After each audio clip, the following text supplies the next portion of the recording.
Pernah kebayang nggak sih kalau kesulitan yang kita hadapi itu bukan buat menghancurkan kita, tapi justru buat memurnikan kita?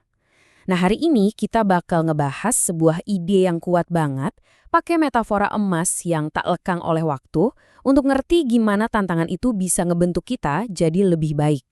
Nah, ini dia kutipan yang jadi inti dari obrolan kita. Idenya tuh simpel tapi dalam banget. Sama kayak emas yang harus dibakar api buat ngebuktiin kemurniannya, iman kita yang nilainya jauh-jauh lebih berharga juga diuji dengan cara yang mirip. Yuk kita bedah lebih dalam lagi.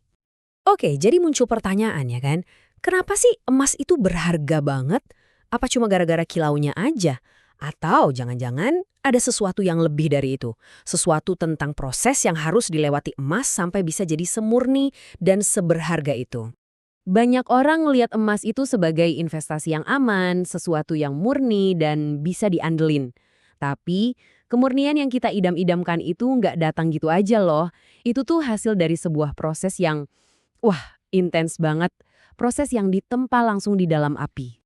Jadi prosesnya tuh gini, emas mentah itu dipanasin sampai meleleh. Nah, panas yang luar biasa ini maksa semua kotoran, kayak logam lain, debu, atau apapun yang bukan emas, buat ngambang ke permukaan. Begitu udah di atas, kotoran itu gampang banget buat dipisahin dan dibuang. Proses ini diulang terus sampai yang tersisa benar-benar cuma emas murni. Jadi poin kuncinya di sini adalah api itu fungsinya sebagai pemisah. Tujuan pembakaran ini bukan buat ngancurin emasnya, tapi justru buat nunjukin dengan jelas mana yang emas asli, mana yang cuma kotoran nggak ada harganya. Nah, dari sini kita coba tarik paralelnya ke dunia spiritual kita. Sama persis kayak emas, sumber kita bilang kalau iman kita juga harus lewat proses pemurnian, biar bisa jadi benar-benar murni. Nah, ini dia nih dilemanya. Banyak dari kita pengen punya iman yang murni, yang kuat, tapi kita nggak mau ngelewatin prosesnya yang seringkali nggak enak dan sakit. Istilahnya kita mau hasilnya, tapi nggak mau ngerasain panasnya. Perbandingannya tuh pas banget kan? Kalau di emas, api itu misahin kotoran logam buat ngasilin emas murni. Nah, buat kita, ujian dan kesulitan itulah apinya, yang misahin godaan-godaan duniawi dari iman kita. Tujuannya sama, buat menghasilkan iman yang murni. Prosesnya sama, cuma arenanya aja yang beda.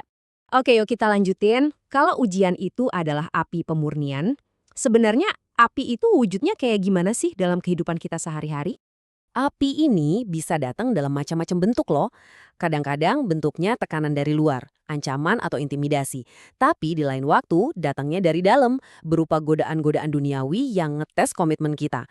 Dua-duanya punya fungsi yang sama, buat nguji apa sih yang sebenarnya ada di dalam diri kita. Nah, ini ada satu hal yang penting banget buat kita pahami. Ujian atau pencobaan, pengalaman yang mungkin rasanya sakit banget kayak kebakar, itu diizinkan terjadi bukan untuk nyiksa kita. Tujuannya cuma satu, untuk memurnikan iman kita. Dan ini dia intinya, masalah itu sendiri bukanlah ujian akhirnya, tapi cara kita bereaksi di tengah api, itulah yang jadi ukuran sesungguhnya dari kemurnian dan keteguhan iman kita. Sekarang, mari kita lihat hasil akhirnya.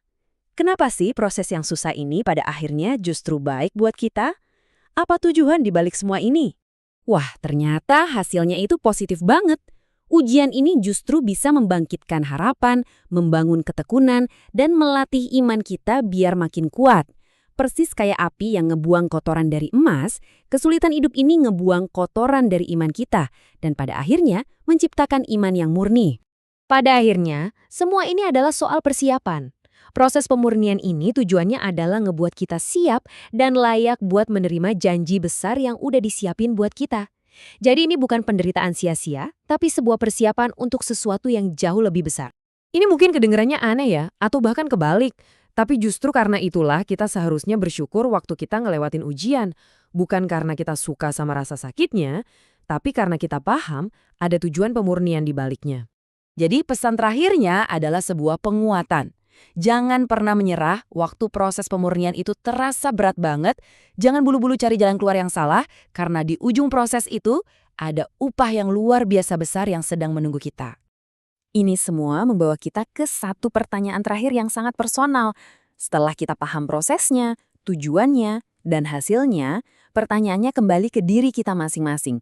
Siapkah kamu untuk melewati proses pemurnian imanmu sendiri?